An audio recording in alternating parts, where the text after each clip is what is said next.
Je m'appelle Marjorie Champagne, je suis la co-réalisatrice de ce documentaire web. Je suis une passionnée de culture et bien sûr de théâtre. Cette année, ça fait 50 ans que le Théâtre du Trident existe. Jusqu'à aujourd'hui, plus de 200 spectacles y ont été présentés. Je me souviens de la toute première fois où je suis allée au théâtre. Je pense que mon premier souvenir de théâtre, je devais avoir comme 8-9 ans. C'était La Tempête de Shakespeare. Je voyais ça à Joliette. J'habitais dans l'Outaouais, puis j'étais allée voir Vol au-dessus d'un nid de coucou à Ottawa.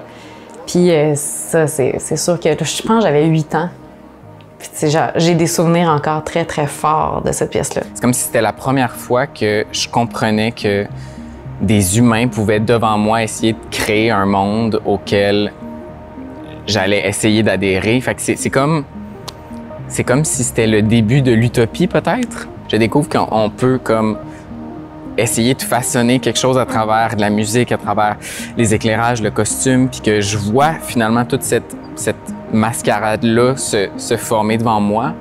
Fait que je pense que j'ai été, bouleversé par le potentiel de l'imagination des êtres humains.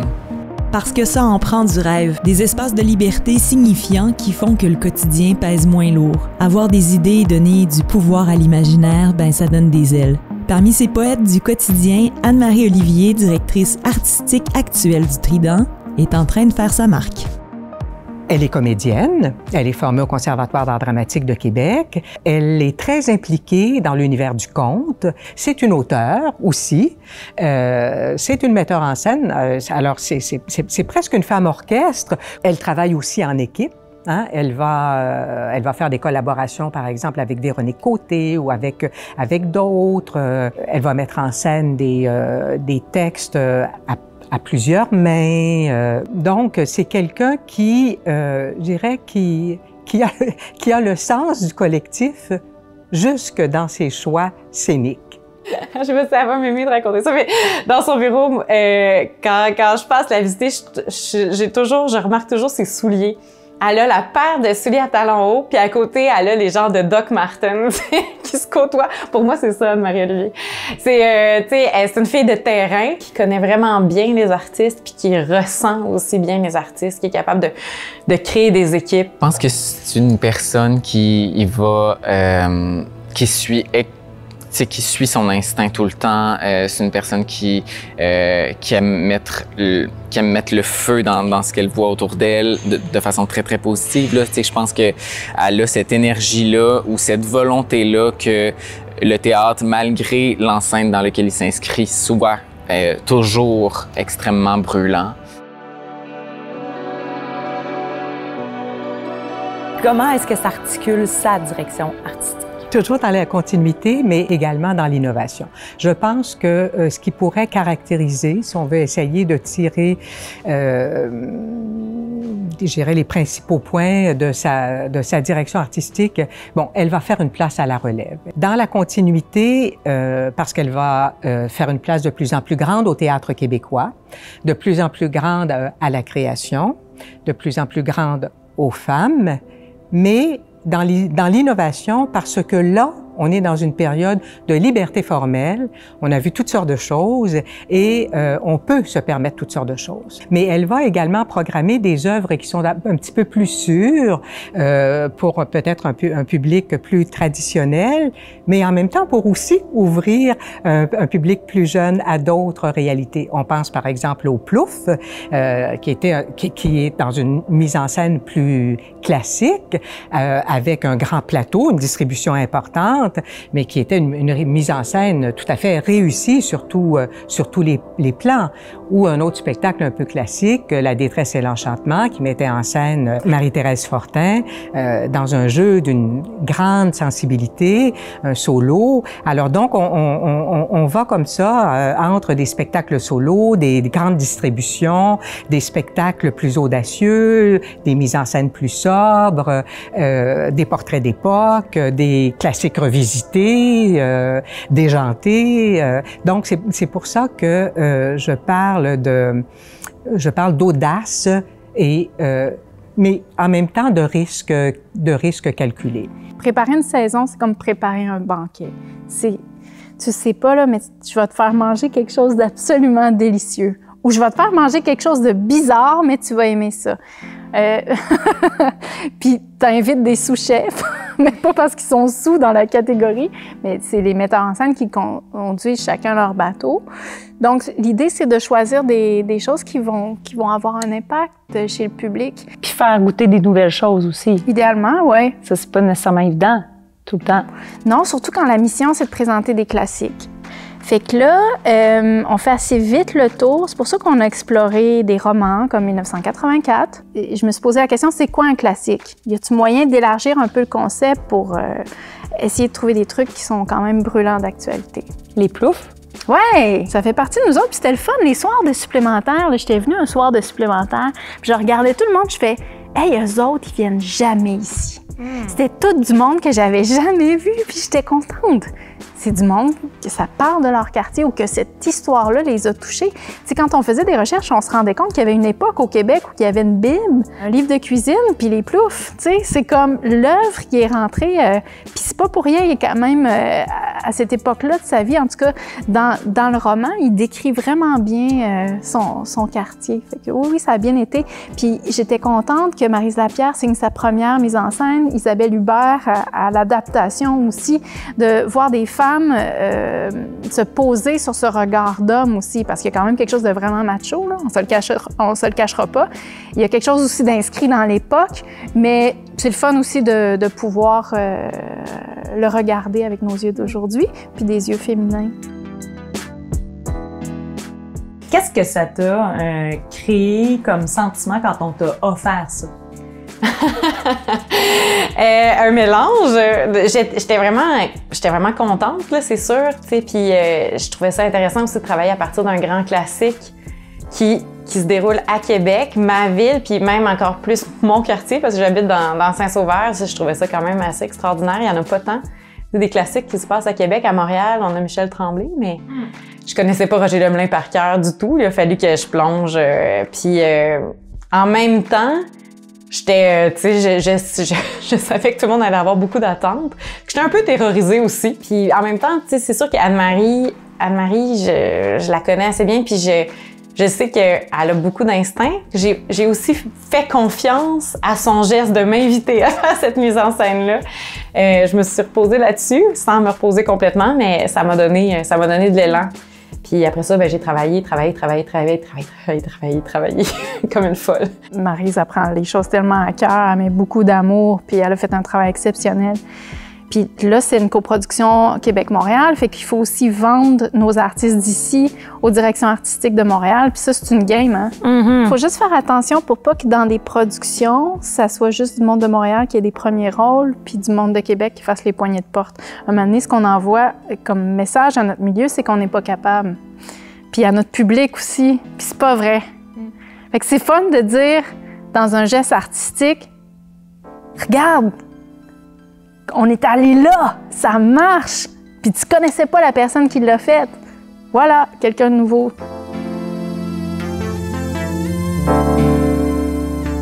Je crois qu'il y a une volonté de présenter des œuvres qui sont en très forte résonance avec la société actuelle.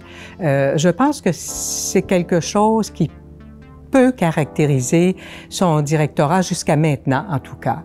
Et je crois que les metteurs en scène qu'elle choisit, elle les choisit avec, avec ce talent-là, parce que ce sont ces metteurs en scène, la vision qu'ils vont donner à leurs œuvres, la couleur, c'est une couleur sociale. Si on parle pas du monde contemporain, si on n'essaye pas d'en tirer quelque chose, si ton art, la question de sens est évacuée, moi, ça m'intéresse pas. Ce qui m'intéresse avec le théâtre, c'est qu'il y a Wajdi Mouawad qui a cette métaphore-là du scarabée, là, du bousier qui prend ce qu'il y a de pire pour faire sa carapace en or. C'est-à-dire, tu prends le pire, tu essaies de produire de la lumière ou de la beauté avec. Donc, la question de sens, pour moi, elle demeure bien importante. Oui, il y a une fonction de divertissement, mais il y a une fonction de questionnement sur la société, qui peut passer par le spectaculaire. Et hein, c'est pas incompatible. On peut avoir du plaisir, mais se questionner également. Sur des enjeux environnementaux, par exemple. Oui, entre autres. Et puis sur des enjeux plus personnels, plus personnels également. Je trouve quelque chose que moi j'aime, c'est qu'elle a une vision contemporaine du théâtre, puis en même temps, elle a un côté, elle garde toujours en tête qu'elle veut que ça rejoigne, que ça touche, que ce soit un peu populaire, là, d'une certaine manière, qu'il y a comme une conjonction qui, je pense, fait bien au Trident actuellement. Puis le public du Trident, là, ils viennent jusqu'au bout. Il y a du monde qui viennent ici depuis 50 ans, beau temps, mauvais temps, puis qui s'en foutent si c'est des vedettes ou pas sur la scène. Ils sont formidables. Je pense aussi que ça représente, je pense depuis quand Marie est là, dans les dernières années, c'est vraiment la vision de, que ce soit des classiques, mais c'est aussi du théâtre contemporain. Donc, c'est pas classique. C'est classique. Oui, il faut le voir. Moi, je crois à ça, qu'il faut que tout le monde ait vu Roméo et Juliette, puis que tout le monde ait vu Antigone, puis ça fait un fond commun qu'on peut se partager, puis c'est des grands mythes qui nous construisent, tout ça. Mais avec Anne-Marie, puis surtout avec les metteurs en scène qu'elle choisit, puis les optiques qu'elle prend, les risques qu'elle prend par rapport à ça, ça se rapproche que de certaines maisons européennes. Je dirais, c'est vraiment du théâtre de répertoire, mais tu vois ça, puis si tu regardes la facture de la mise en scène, c'est vraiment du théâtre contemporain. Tu sens pas la vieille affaire des poussiérés, puis on met des vestes en cuir, tu sais, puis un peu de musique rock, juste pour montrer que ça swing un peu, là, tu sais. Puis je crois que c'est ce qui fait sans doute la force du Trident, c'est essayer de mêler les générations, puis s'assurer qu'il y ait une perspective le plus large possible du monde dans lequel on vit, sans faire d'agisme, sans faire de sexisme. Puis je pense que c'est là que c'est là qu'une saison devient complète, c'est quand on permet aux spectateurs de faire un tour d'horizon de ce qui se passe actuellement, puis quels sont les enjeux les plus brûlants, autant de la jeune génération que de mes pairs qui sont un peu plus âgés, puis autant d'hommes, autant de femmes, etc. Je trouve que c'est une direction qui est précieuse parce qu'elle permet de voir le monde sous le plus de facettes possible. Puis ça, je lui en remercierai jamais assez, là, autant pour moi que pour le monde, l'univers artistique dans lequel on baigne. Oui, pour les spectateurs aussi, c'est hyper riche. Complètement, complètement. Je dois t'essouffler avant de l'ouvrir. Je pense qu'elle a pris des risques calculés, mais quand même de grands risques. En permettant à la relève d'avoir accès au plateau du Trident, le public, je dirais, plus classique ou habitué, même s'il a évolué au fil des années, de venir voir, par exemple, une mise en scène d'Olivier Artaud. Olivier Artaud, qui n'a pas 30 ans. Qui n'a pas 30 ans. Alexandre Fecteau, qui est-il? Est-ce qu'on va aller voir Amadeus? Oui, la pièce, ça va. Le choix de l'œuvre, on peut être en accord. Mais si on sait, par exemple, quel genre de mise en scène il a fait par ailleurs, est-ce que ça va nous intéresser? Je trouve que c'était une stratégie qui a été extrêmement habile, mais habile dans le bon sens du terme. Je dirais un savant et un sage d'audace, et de foi dans la jeunesse aussi. Olivier Artaud, qui fait partie de la relève dont on a parlé, lui, il s'est emmuré carrément dans le Trident pendant quelques semaines quand même, parce qu'il a monté la pièce Antigone. Oui. Qu'est-ce que vous pensez de cette démarche? En tout cas, de mon point de vue, ça a porté fruit. C'est-à-dire que ça a porté fruit. C'était une sur le plan de la mise en scène, je pense que c'est une œuvre qui est absolument réussie, dérangeante, oui. Il a quand même revisité cette œuvre classique qui a déjà été montée sur le Trident, mais en retravaillant l'écriture qu'il va confier à 3 auteurs. Et donc, ça, c'est une vision différente de l'œuvre. Pour la pièce Antigone, j'ai décidé de m'emmurer durant un mois ici parce que je trouvais ça vraiment important de vivre le même processus qu'Antigone allait vivre.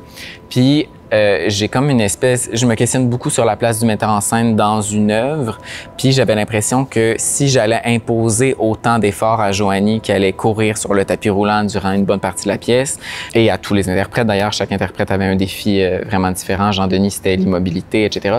Mais je me suis dit, moi, il faut que je m'implique aussi de manière humaine et pratiquement transcendantale dans l'œuvre. Puis, je pense que ce privilège-là de pouvoir m'emmurer, ça ne pouvait qu'advenir ici parce que il y a les infrastructures, il y a des gens pour te soutenir dans une démarche aussi on parle radicale. d'emmurer, c'est-à-dire que tu es resté dans l'enceinte du Trident exact. Pour créer finalement la pièce de théâtre. C'est ça. Sans jamais ici. Finalement, la cour intérieure était mon seul accès à l'extérieur, en plein hiver, on se rappelle.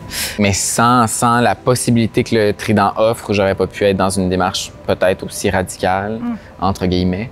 Fait qu'il y a ça aussi qui rend accro à ce genre d'espace-là, ce genre de lieu, ce genre de manière de faire le théâtre, c'est que les permissions sont plus grandes que nature, comme les moyens le sont. Au-delà de ça, puis ça, on en a peut-être un petit peu moins témoigné, je crois que le but de son confinement avant l'heure, c'était de montrer que les artistes, pour accoucher d'une œuvre, doivent consacrer beaucoup d'heures à la mettre en scène, à la penser, à la réfléchir, à la monter. Et que quand on est dans le feu roulant de la création, on ne dispose pas de ce temps-là. Donc, c'était, je dirais, c'est un signe social, c'est un engagement social. C'était aussi un signal, la création, ça prend du temps. Et je pense qu'il y avait cette volonté de sensibiliser le public, les organismes subventionnaires également, à cette démarche-là. Quels sont les risques de programmer des metteurs en scène aussi jeunes? Est-ce qu'Olivier, il n'a pas 30 ans? Oui. Ben ouais. Sauf que il faut qu'il y ait des nouvelles personnes qui aient accès au plateau. Sinon, on s'en sort pas. C'est pas bon pour un milieu. C'est sûr qu'il y a des familles de créateurs qui se forment et je respecte ça. Mais il y a aussi des gens à qui on n'a jamais donné leur première chance. C'est parce qu'il y a Maryse, il y a Olivier, il y a Marie-Hélène, là, il va y avoir Patrick, Amélie. C'est tout du monde qui avait jamais fait de mise en scène au Trident. Il faut aussi donner à d'autres générations, d'autres sexes, un petit peu de pouvoir pour la possibilité de s'exprimer. Quels seraient les défis qu'on va avoir à relever pour les prochaines années? Le renouvellement du public, c'est un défi qui est constant depuis, je dirais pas depuis toujours, quoique, il va y avoir beaucoup d'activités qui vont être faites en développement de public, par exemple, le développement de public scolaire, les ateliers Les Étincelles avec des jeunes à qui on fait faire du théâtre pendant que les parents assistent à une représentation. Donc, on forme un jeune public en même temps que les adultes sont au théâtre. Et ça, c'est un exemple, mais il y en a beaucoup là, d'initiatives comme celle-là. D'autres façons également de rejoindre le public, les web documentaires, les balados. Ça, c'est du Trident, c'est Anne-Marie Olivier qui met ça en place.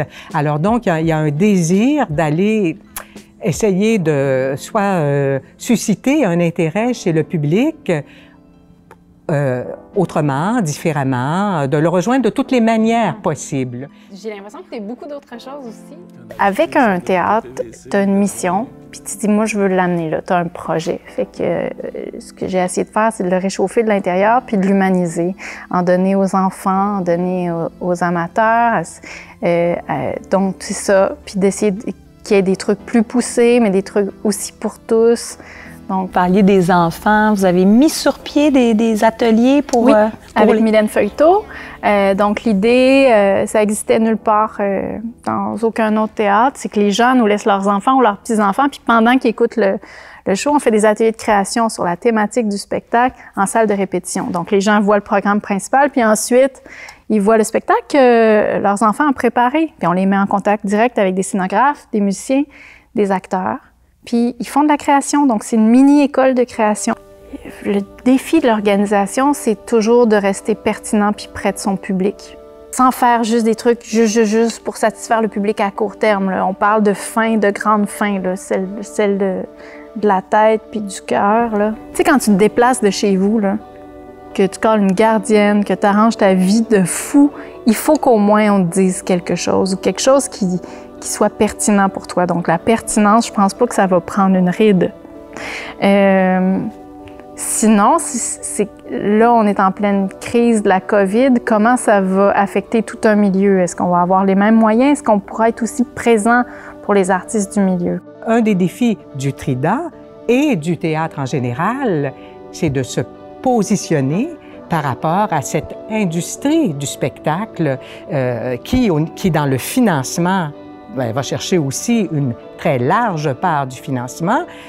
Puis là, je ne veux pas faire de politique, mais c'est difficile de ne pas mentionner que, par exemple, quand on a parlé récemment de l'ouverture du milieu culturel, à quoi on a pensé? On n'a pas pensé au théâtre d'abord. Le défi de la rencontre, in presentia, la vivante. Le théâtre, c'est un spectacle vivant. Ça prend des comédiens, puis ça prend des spectateurs. Sinon, il n'y a pas de représentation. Des fois, je tombe sur des collègues qui disent « Bah, le public... » Non, le public, c'est tout. On a besoin d'eux. C'est un échange. Ça se passe. Il faut qu'il y ait quelque chose qui se passe. Ce qui se passe à la scène puis dans la salle, il faut qu'il y ait un échange électrique, un échange intellectuel. Il faut, tu sais, c'est ça. La pire affaire, c'est quand il ne se passe rien. Tu sais, fait qu'il faut tout mettre en œuvre quand on est directrice ou directeur artistique pour qu'il y ait quelque chose qui se passe, pour que le miracle se passe. C'est tellement trippant tout ce qu'on peut faire au théâtre, puis tellement trippant comment on peut se rejoindre. C'est beau puis touchant. Il y a moyen vraiment de créer du lien, puis je pense qu'on en a besoin. Satisfaite de ce que vous avez accompli jusqu'à maintenant? Ou satisfaite de quoi? Dans un monde idéal, ce ne serait pas à moi à répondre à cette question-là. Dans un monde idéal, ce serait à quelqu'un qui ne me connaît pas pantoute puis qui est assis dans la salle. Ce serait à eux de répondre. Si ces personnes-là disent « Wow, j'ai adoré », là, je serais satisfaite. J'aurais bien fait mon travail. C'est sûr qu'il y a des affaires que je fais qui sont très ordinaires. Je ne les vois pas. Ce sera la prochaine personne qui va prendre mon poste à les corriger. J'ai hâte de voir ça. Ça va être le fun. Je sais pas si c'est la même chose pour vous, mais moi, l'ouverture et la passion d'Anne-Marie Olivier m'éblouissent. Cette femme-là a le feu sacré, puis elle désire le transmettre au plus de monde possible. Ça rend le théâtre plus accessible, et pour passer le flambeau de génération en génération, je pense qu'on peut pas bien faire mieux. C'est quand même extraordinaire qu'un théâtre existe encore après 50 ans. On est un jeune pays. Tu vas dire ça à des collègues français, ils vont voir « il n'y a rien là ». Mais ça, moi, je trouve ça beau quand je pense à toutes les histoires qui se sont jouées ici. Les histoires sur scène pour les spectateurs, mais les histoires entre les artistes, les collaborations, les constructions, parce que c'est des constructions qu'on fait qui sont éphémères. Ça, je trouve ça vraiment beau. Ça, j'ai un grand respect pour ça, puis pour les gens qui sont là, qui viennent, qui disent « Je sais pas quelle histoire on va me raconter, racontez-moi une histoire ». Qu'est-ce que tu aimerais souhaiter au Trident? Bon, là, on célèbre les 50 ans, mais mettons pour les prochaines années à venir. Je vais souhaiter au Trident, comme au théâtre en général, davantage de sororité, davantage de collégialité. Je pense qu'on a un urgent besoin de vivre ensemble. J'ai hâte que ça reparte, puis je me dis, quand ça va repartir, je souhaite que les gens aient envie d'aller au théâtre, puis que le Trident soit plein, puis qu'on trouve toujours la meilleure façon de s'adresser aux gens qui se rendent au théâtre, puis que ça réconforte, que ça console, que ça transporte, que ça élève, que ça fasse réfléchir, que ça donne envie de créer. C'est un bel âge, 50 ans pour un être humain, donc on souhaite souvent de la santé. Et moi, c'est ce que je souhaite au Trident. J'espère qu'il y aura les moyens, les ambitions du Trident et qu'il y a une maturité qui vient avec 50 ans aussi.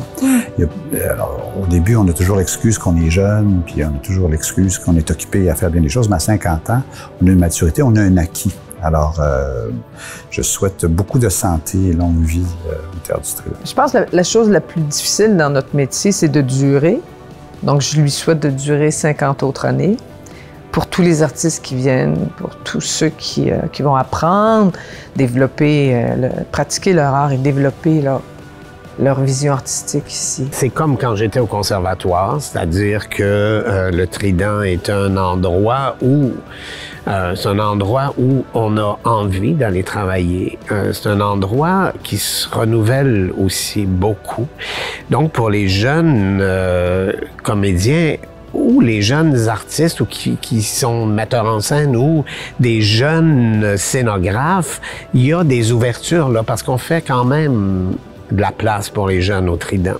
C'est formidable. À 50 ans plus tard, le Trident est encore un endroit où les étudiants sont appelés. Je lui souhaite de durer et puis de s'adapter aux circonstances. Il y a une évolution, mais ça, j'ai confiance. D'abord, il y a les directeurs qui vont être choisis, qui sont des jeunes, des gens de leur génération. Que souhaiter au Trident? Que ça continue. Le Trident a toujours été un théâtre d'exception, puis il va toujours continuer à l'être.